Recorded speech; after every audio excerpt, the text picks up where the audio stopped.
Ambassador John Mitchell took a deep breath as he stood before the enormous doors of the Galactic Council chambers. His hand gripped the data tablet containing humanity's formal withdrawal notice. For 10 years, he had worked in these halls, building relationships and fighting for Earth's place among the stars. Today, he would tear it all down. The doors slid open with a soft hiss. Inside, representatives from over 200 species sat in tiered rows that stretched toward the high ceiling. The chamber fell quiet as John walked to the center podium. "Honored members of the Galactic Council," John said, his voice steady despite the weight of his words. "As of this moment, Earth and all human colonies withdraw from the Galactic Cooperative Agreement." The silence lasted only 3 seconds before the chamber erupted. Alien representatives rose from their seats, some shouting in their native languages while translators struggled to keep up. Others sat frozen in shock.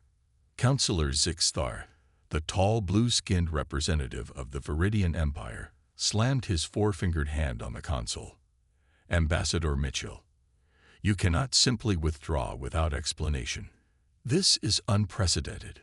John looked up at the massive alien. "Our reasons have been transmitted to the Council archive. Earth has nothing more to say at this time." He turned and walked toward the exit, ignoring the calls for him to return.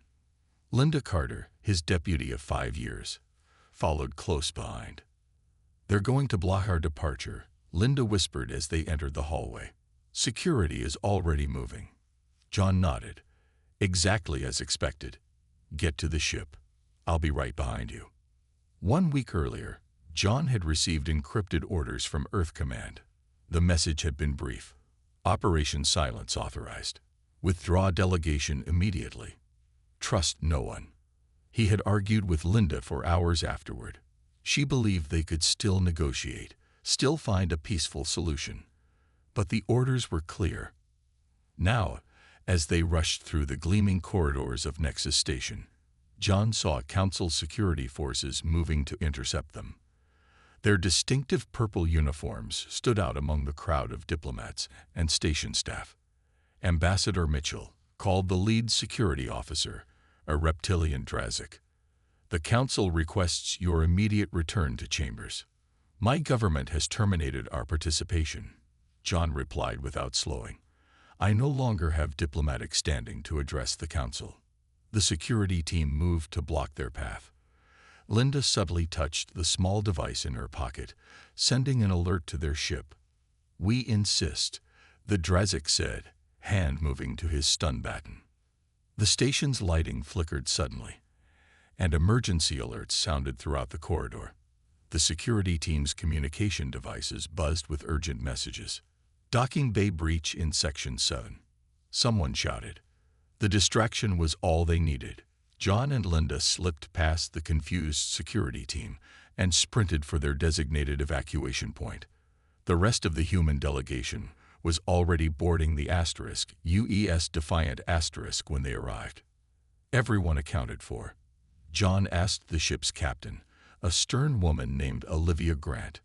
"All personnel aboard, Ambassador. We're ready to depart." John took one last look at Nexus Station through the viewport. For a decade, this had been humanity's connection to the wider galaxy. Now it might be the last time any human stood here. "Take us out, Captain. Best speed." The Asterisk Defiant Asterisk disengaged from its docking clamps. Alarms blared as station control tried to override their systems, but the ship's enhanced countermeasures blocked all attempts. Within minutes, they cleared the station's defensive perimeter. Captain Grant didn't wait for pursuit ships to launch. "FTL drive engaged," she announced.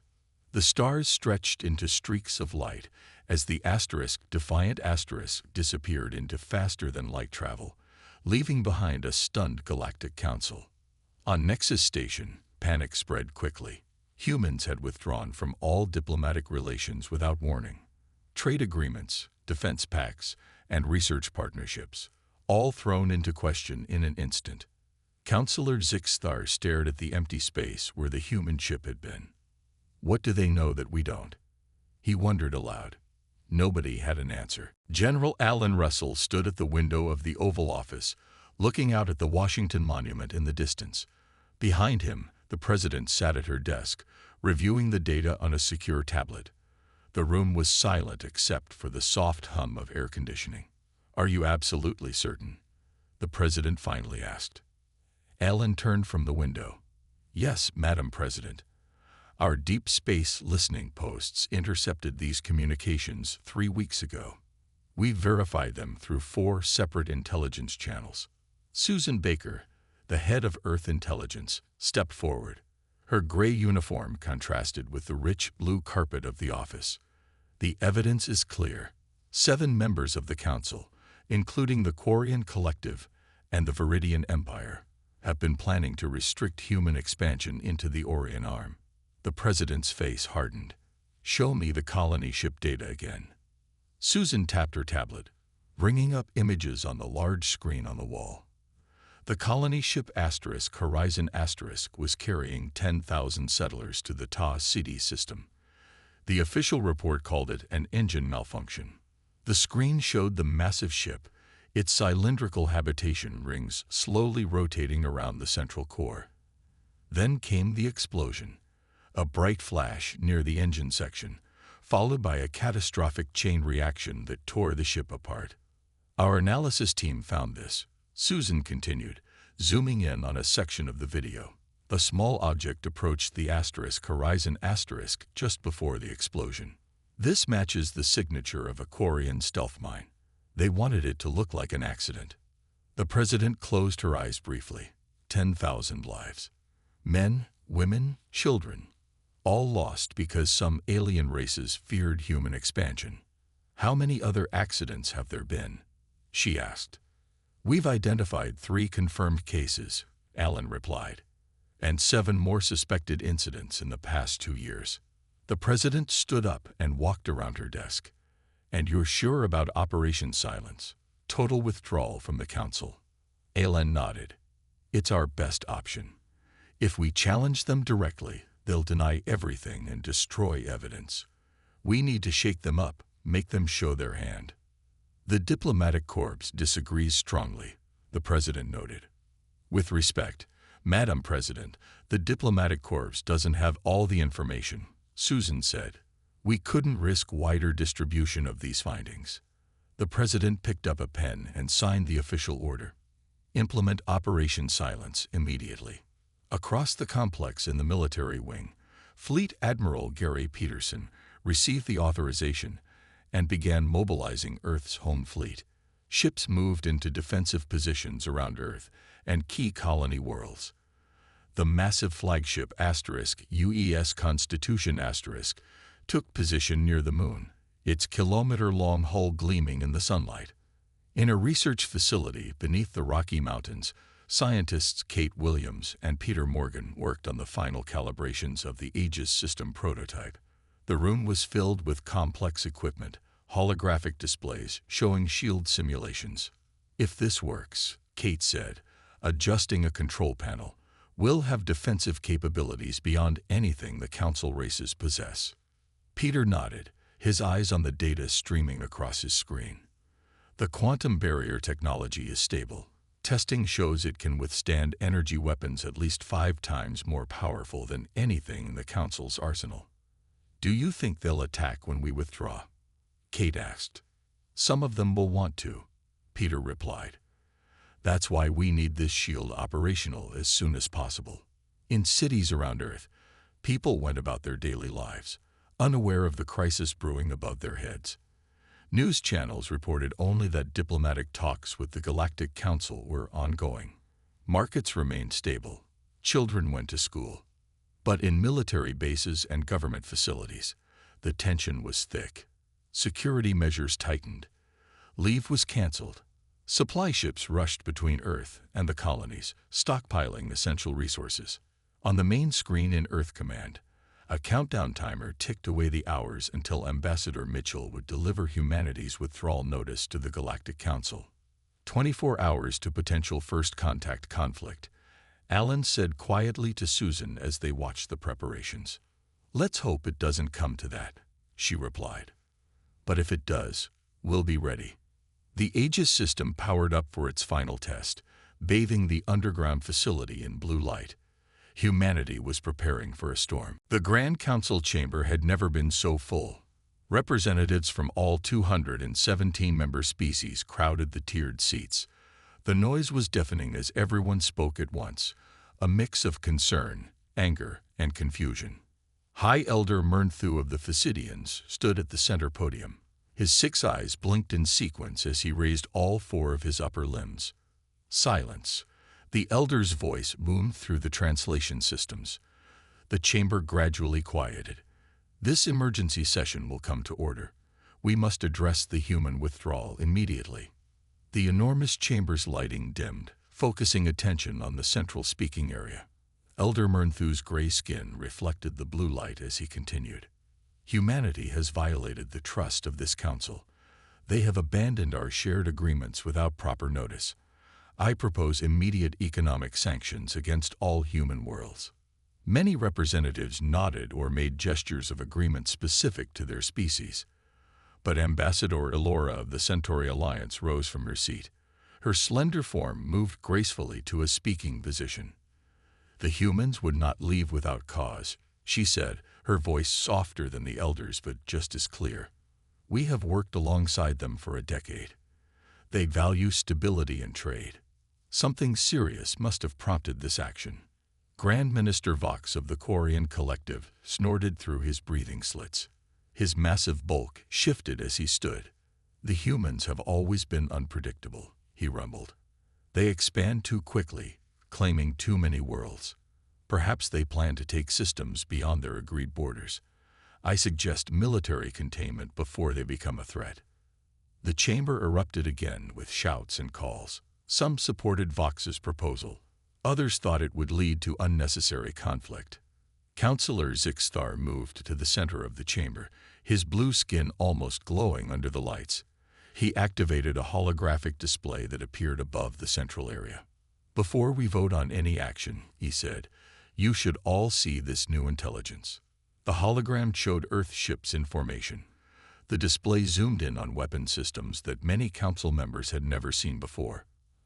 Our intelligence suggests human military capabilities exceed what they have reported to the council, Zixthar explained. Their technology has advanced more rapidly than we realized. Many in the chamber gasped or made sounds of surprise. Several representatives began urgent discussions with their aides. Are you suggesting the humans plan to attack? Asked Elder Mernthu. I am suggesting caution, Zixthar replied. Rushing to military action could prove dangerous. Ambassador Elora spoke again.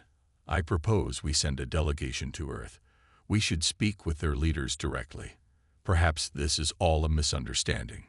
Grand Minister Vox laughed, a deep rumbling sound. A misunderstanding. Their ambassador made their position clear before walking out. Yet they provided no explanation. Elora countered. That is unlike them. Humans typically explain their actions in great detail. The debate continued for hours. Finally, Elder Mernthu called for a vote.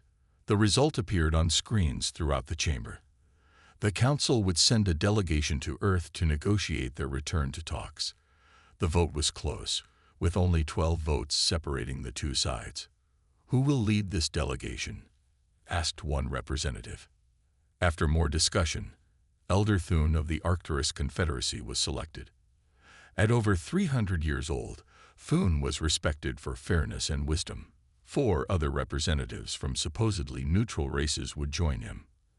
As the council session ended, small groups formed in the corridors outside. Merchant Guild representatives discussed private embargoes against human worlds, regardless of the council's official position. We can't wait for diplomacy, said one guildmaster. My ships are already rerouting away from human space. In a private chamber, Grand Minister Vox met with supporters. The delegation is a waste of time, he said quietly. Prepare our border fleets. If the humans refuse to return to the council, we must be ready to act. Ambassador Elora watched from a distance as various groups plotted. She wondered what the humans knew that had driven them to such a drastic step.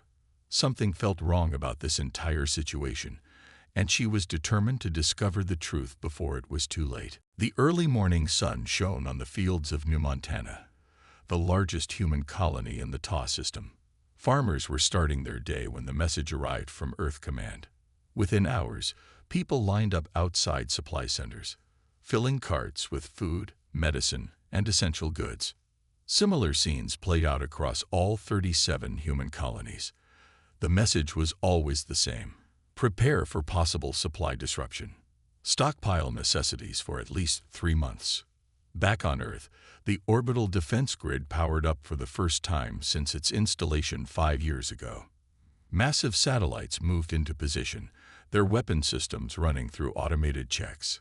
Engineers monitored the grid from control centers buried deep under each continent. All stations reporting green status, said the lead technician in the North American command bunker. The shield grid is at 98% operational capacity. General Alan Russell nodded as he watched the status displays. Keep it at ready status, but weapons remain cold until ordered otherwise. In high orbit above Earth, Captain Steve Harris stood on the bridge of the UES Intrepid Asterisk. The ship was the newest destroyer in Earth's fleet, just 3 months out of the shipyards. Its sleek hull housed weapon systems that only a handful of people in the galaxy knew existed. "Captain, new orders from Fleet Command," announced his communications officer. Steve read the orders on his tablet. "Set course for the border with Quarian space. We're to patrol the area and report any unusual activity." The Intrepid's asterisk engines flared as it moved away from Earth, accelerating toward the jump point that would take it to the edge of human territory. 3 other ships followed, forming a patrol squadron. Steve looked at the star map in his private quarters. The border with the Quarian collective had always been peaceful, at least on the surface. Now he wondered what they might find there. Deep beneath the Rocky Mountains, Dr. Elizabeth Phillips worked frantically to complete the final adjustments to the Aegis system prototype. Her team hadn't left the underground lab in 3 days. "Power flow is stable," she announced as the massive device hummed to life. Blue energy flickered across its surface. The quantum barrier is forming correctly. Her assistant checked the readings. "Energy consumption is 30% lower than our last test. We finally solved the efficiency problem." Elizabeth allowed herself a small smile. "Begin full-scale test. Let's see if this can really protect a city." Above the test facility, invisible to the naked eye, a dome of energy formed. In theory, it could withstand even the most powerful weapons known to the Council races. If it worked as designed, similar systems could protect major cities and critical installations across Earth. In Washington, the President addressed the United Earth Government in emergency session. Representatives from all nations listened in stunned silence as she revealed the evidence of the Council's betrayal. "For years, we believed we were part of a community of equals," she said, her voice firm. "Now we know certain Council races have actively worked against us, even to the point of destroying our ships and killing our citizens." The chamber erupted in angry shouts. The President raised her hand for quiet. "We have withdrawn from the Council, but we remain open to honest dialogue. We will defend our worlds and our people, but we do not seek conflict." On screens across human space, news reports covered the rising tensions. Some channels showed Earth's military preparations. Others focused on the economic impact as alien merchants canceled trade agreements. Civilian populations watched with a mix of concern and resolve. In homes and public spaces, people discussed what might come next. Many volunteered for civil defense or emergency response teams. On the outer edge of the Sol system, sensors detected the arrival of a small diplomatic vessel bearing Council markings. It held position just beyond Pluto's orbit, transmitting the same message over and over. "Attention Earth authorities. This is Elder Thune of the Arcturus Confederacy leading a diplomatic delegation from the Galactic Council. We request permission to approach Earth for discussions regarding your recent withdrawal. Our intentions are peaceful. We await your response." In the White House Situation Room, the President and her advisors watched the transmission. The decision they made now would shape humanity's place in the galaxy for generations to come. "Should we let them approach?" asked Susan Baker. The president nodded slowly. "Have them dock at the orbital diplomatic station, not Earth itself, and double the security detail." The message was sent, and humanity prepared to face the Council's representatives with the truth they had discovered. The orbital diplomatic station hung against the backdrop of Earth, its sleek silver structure gleaming in the sunlight. Inside, security teams performed final checks as they prepared for the arrival of the Council delegation. Elder Thune's diplomatic vessel docked with a soft thud. The airlock cycled, and 6 aliens stepped onto the station. Elder Thune led the group, his tall, thin body covered in fine purple scales that caught the light as he moved. Behind him came representatives from 5 other species, all supposedly neutral in the growing tension between humanity and the Council. Secretary of State Daniel Brown waited for them in the main reception area. His decision to greet them instead of the president was deliberate, a calculated diplomatic insult that the aliens would understand. "Welcome to human space," Daniel said, offering the traditional open-handed greeting. "I trust your journey was comfortable." Elder Thune's 4 eyes blinked in sequence, a sign of mild disappointment. "We expected to meet with your president." "The president is occupied with matters of planetary security," Daniel replied coolly. "I speak with her full authority." The delegation was escorted to the main conference room. Through the large windows, Earth was visible below, clouds swirling over the blue oceans. The aliens took seats around the oval table, their varied physiologies requiring different chair designs. "Let us be direct," Elder Thune began. "The Council is deeply concerned by humanity's abrupt withdrawal. We bring terms for your return to the galactic community." A representative named Kinsha, from the Exaridian Commonwealth, placed a data crystal on the table. It projected a holographic document listing the Council's demands. Daniel read through the list without changing his expression. The demands included reduced human expansion, Council oversight of Earth's military development, and inspections of all new human colonies. When he finished reading, Daniel looked up at the delegation. "These are not terms for a return. These are demands for submission. The Council believes these measures are necessary to maintain galactic peace," said Kinsha. His insect-like mandibles clicked as he spoke. Daniel stood and walked to a wall panel.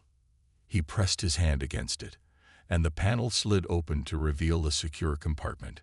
From it, he removed a data drive. "Before we continue, there's something you should see." He inserted the drive into the table's interface. Holographic images appeared above the table, intercepted communications between Council races, plans to restrict human expansion, and technical data on sabotaged human ships. "We know about the conspiracy," Daniel said quietly. "We know certain Council members have been working to contain humanity, even at the cost of innocent lives." Elder Thune's scales paled as he watched the evidence unfold. I had no knowledge of these actions." "Perhaps not," Daniel acknowledged, "but they happened under the Council's authority."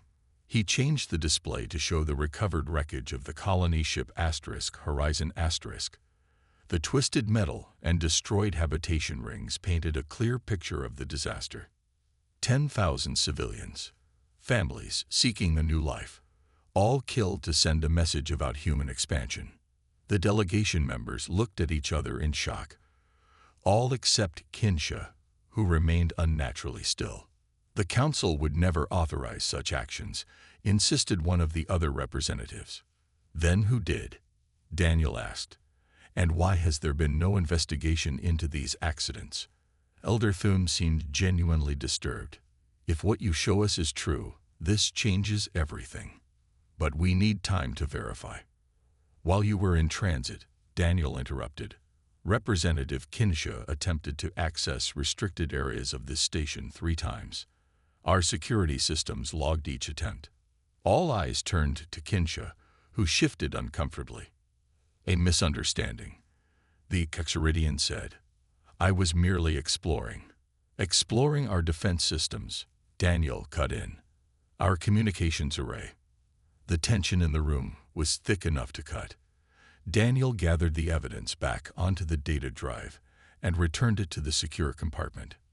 "You have 48 hours," he said to Elder Thune. "Return to the Council. Show them what we've shared. Come back with a better offer, or humanity will find new allies in this galaxy." As the delegation was escorted back to their ship, Elder Thune lingered behind.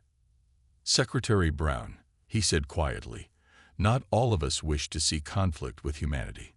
Some of us have suspected corruption within the Council for years. Perhaps this crisis is an opportunity for change." Daniel looked at the alien thoughtfully. "That, Elder Thune, may be the first honest thing anyone from the Council has said to us in years." Back on their ship, Elder Thune watched Hinsha with growing suspicion. The Exaridian paced in his private quarters, mandibles clicking nervously. The other delegation members had gathered in the ship's common area, discussing what they had learned from the humans. "We need to talk," Thune said, entering Hinsha's quarters without asking permission. "Why were you trying to access secure areas of the human station?" Hinsha's compound eyes flickered. "I was gathering intelligence, as instructed." "Instructed by whom?" Thune demanded. "Our mission was diplomatic, not espionage." The Exaridian remained silent, his forearms folded across his chitinous chest. "The evidence the humans showed us," Thune continued. "Did you know about the attacks on their ships?" "Rumors only," Hinsha finally said. "Nothing confirmed." Thune didn't believe him. "I'm going to search the Council records as soon as we return.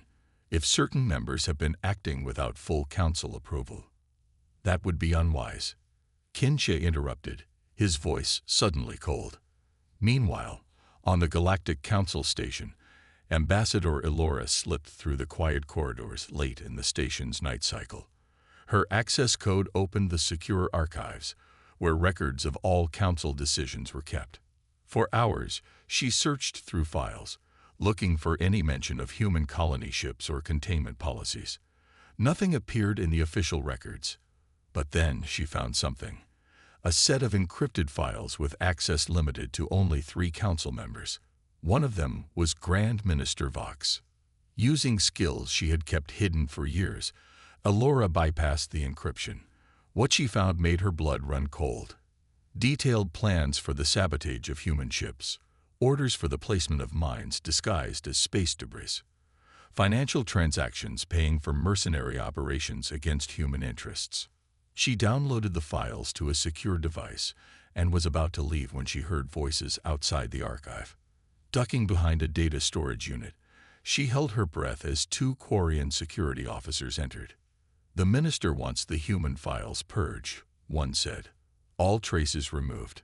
"It's already begun," the other replied. "By morning, no evidence will remain." The Laura waited until they left, then slipped out of the archives. She had to get this information to someone who could use it. Near the human colony of New Montana, Admiral Peterson's fleet detected the approach of a Quarian battle group. 15 warships moving in formation, their course taking them directly toward human space. Signal from the Asterisk, UES Vigilant Asterisk, reported a communications officer on the fleet flagship. Lieutenant Nicole Adams appeared on the main screen. Her small patrol ship had been monitoring the border. "Admiral, the Quarian fleet just crossed into the neutral zone," she reported. "Their weapons are powered but not locked. They claim to be conducting exercises." Admiral Peterson studied the tactical display.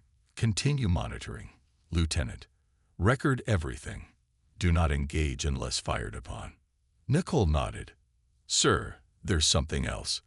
Their formation isn't standard for exercises. It's an invasion pattern." Back on Earth, the President reviewed the 2 options presented by her advisors. "A preemptive strike would give us the advantage of surprise," General Russell argued. "We know they're coming. Why wait for them to throw the first punch?" "Because we would become the aggressors in the eyes of the galaxy," countered Daniel Brown. "We should use the evidence as diplomatic leverage first." The President was about to respond when an urgent message came through. The Council delegation's ship had suffered a critical system failure. Their engines were offline, effectively stranding them at the diplomatic station. Coincidence? The president asked. Not likely, Susan Baker replied. Our intelligence suggests someone doesn't want them returning to the council with what they've learned. On the diplomatic station, Elder Thune discovered that their ship's engine core had been sabotaged. The damage was extensive and would take days to repair. Suspecting who was responsible, Thune confronted Kinsha, but the Exoridian had barricaded himself in the communication room.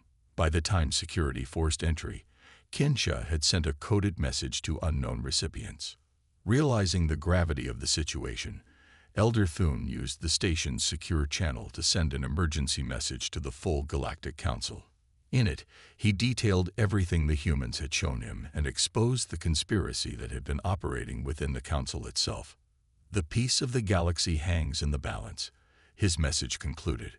We must acknowledge the truth before it's too late. Alarms blared throughout the Galactic Council station as Grand Minister Vox strode into the security center.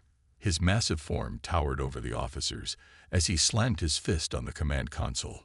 Lock down all communication systems, he ordered. No messages in or out without my approval. The security chief, a veteran Quarian officer, hesitated. Sir, that exceeds your authority. Only the full council can. The council is compromised, Vox interrupted. This is a security emergency. Do it now. Under pressure, the security teams complied. Throughout the station, communication systems went offline. Council security forces began moving through the corridors in groups, their weapons visible. Ambassador Elora watched from a hidden alcove as two officers arrested a Centauri diplomat. She clutched the data device containing the evidence she had stolen from the archives. She needed to get it to someone who could use it, but how? Her chance came when she spotted a human maintenance worker, one of the few humans still on the station after the withdrawal. Slipping the device into a small container, she approached the worker. This needs to go to your embassy, she whispered. Lives depend on it. The worker nodded slightly and took the container without comment. Minutes later, he boarded his small service vessel and departed the station, citing the end of his shift. On the edge of human space, the UES Intrepid faced the leading ships of the Quarian fleet. Captain Steve Harris stood calmly on his bridge as the enemy vessels approached. They're charging weapons, his tactical officer reported. Hold position, Steve ordered. Shield grid at maximum. Do not fire unless fired upon.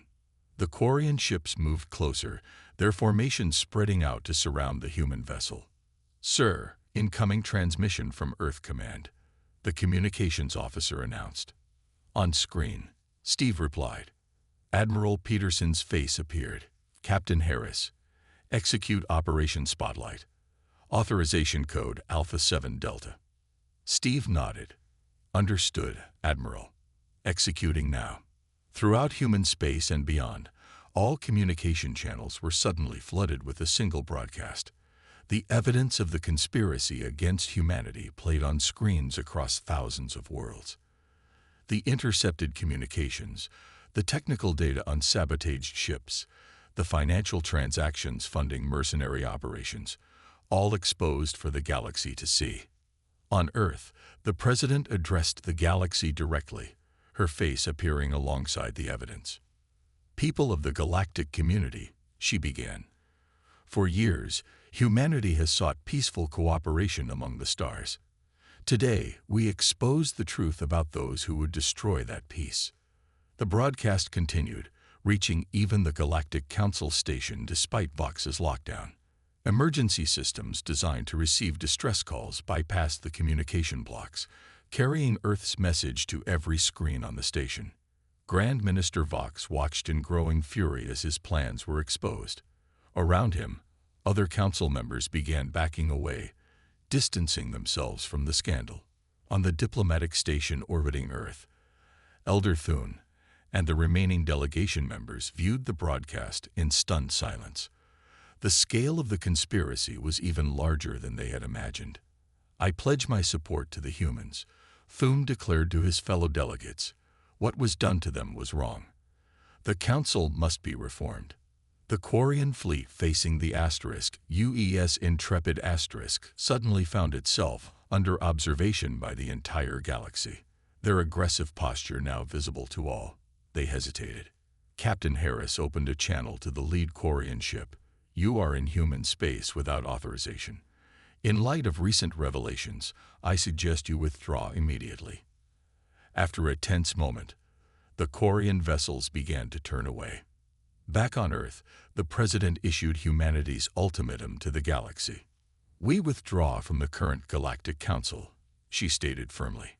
"But we remain open to peaceful cooperation. We call for the immediate removal of those involved in conspiracy and attacks against our people. We call for a new galactic alliance based on truth and mutual respect." Across dozens of worlds, Council representatives began withdrawing their ambassadors in protest of the revealed corruption. The carefully maintained power structure of the Galactic Council was crumbling. On the Council station, Ambassador Elora emerged from hiding to address the gathered diplomats. "For too long, we have allowed a few to control the many," she declared. "It's time for change." Throughout the galaxy, species that had long resented the Council's domination saw an opportunity.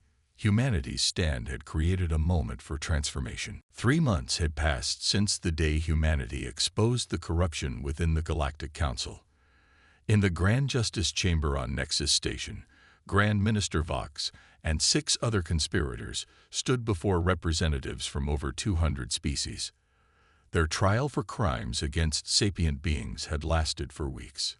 "The evidence is conclusive," announced Chief Justice Lorax of the Thandorian Federation.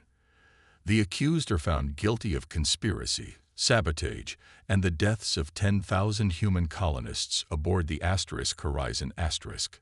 The chamber remained silent as the sentences were read. Vox and his allies would spend the rest of their lives in isolation on a prison world far from the center of galactic politics. As the convicted conspirators were led away, Ambassador John Mitchell watched from the gallery. After months of negotiations, human ships had returned to Council space with a new treaty in hand. "Ready?" Linda Carter asked, standing beside him. John nodded. "It's time." Together, they walked to the newly redesigned Council chambers. The layout had changed. No longer were some species elevated above others. Now all representatives sat in a circular arrangement, symbolizing equality among the galactic nations. John and Linda took their seats as the session began. Elder Thune, now elected as the first chairperson of the Reformed Council, called the meeting to order. "Today marks a new beginning," Thune announced. "We welcome humanity back to our shared galactic community, not as subjects, but as equals." On a view screen that dominated one wall, the Earth's president appeared. "The treaty we signed today ensures that no species may conspire against another. The reforms to the Council's structure provide checks and balances that will prevent the abuses of the past." The president signed the document on her end, and John signed on behalf of all human worlds. Applause filled the chamber, a mix of different sounds from different species, but united in purpose. Back on Earth, Captain Steve Harris and the crew of the Asterisk Intrepid Asterisk received medals for their part in preventing a war.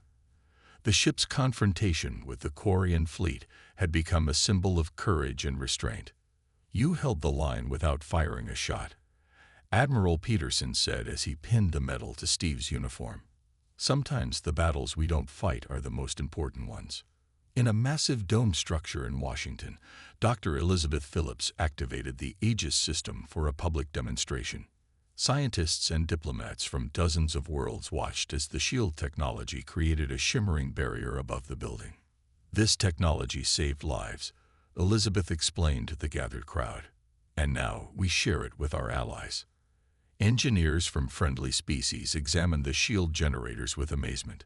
The technology would soon protect vulnerable colonies throughout the galaxy, preventing the kind of attacks that had destroyed the Asterisk Horizon Asterisk. On Nexus Station, construction crews worked to repair sections damaged during the brief conflict. Human engineers worked alongside alien laborers, sharing jokes and stories as they rebuilt. Lieutenant Nicole Adams, recently promoted for her role in monitoring the Quarian fleet, supervised a team installing new sensor arrays on the station's outer hull. This will detect any unauthorized ships approaching the station. She explained to her mixed-species crew, no more surprise attacks or secret meetings. In the new council meeting room, the final article of the Galactic Concordat was ratified. The document established humanity as a cornerstone species of the reformed galactic civilization, with equal status and protections. John Mitchell looked around the room at the faces of aliens who had once been suspicious of humans, but now regarded them as valuable allies. 3 months ago, we left this station believing we might never return, he said to the assembled representatives. Today, we return as partners in building a better future for all our peoples. As the session ended, representatives mingled freely, discussing new trade agreements and cultural exchanges. The old barriers of suspicion and fear had begun to fall. Outside the station windows, Earth ships and alien vessels moved in coordinated patterns, conducting the first joint training exercises under the new security protocols. "Do you think it will last?" Linda asked John as they watched the ships. John nodded slowly. Peace is never guaranteed. But today, the galaxy took a step towards something better than what came before, and humans helped make that happen. Beyond the station, stars shone in the vastness of space, countless worlds waiting to be discovered by a united galactic community that had learned a valuable lesson about power, truth, and the courage to stand for what's right.